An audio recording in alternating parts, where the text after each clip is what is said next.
reālām cerībām. Vienkārši viņi ir vēl nedaudz par jaunu, lai uzsāktu sacensības senioru līmenī, bet viennozīmīgi viena no ļoti spilgtām Krievijas sportistēm.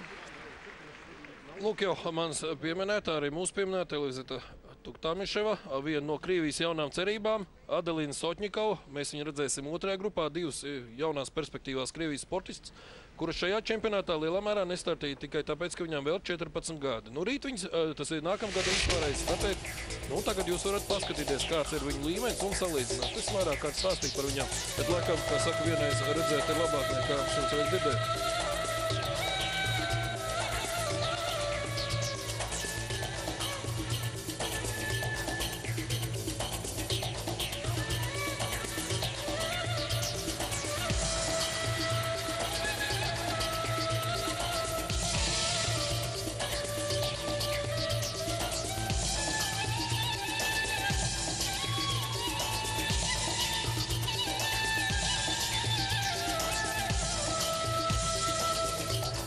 Lūk, 2-3 apgrieziena lēcieni, gan Lūdzu, gan Rītbergers, izteikti viegli.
Lūk, obligātā programma viņas izpildījumā junioriem un senioriem ir vienāds obligātās programmas laiks.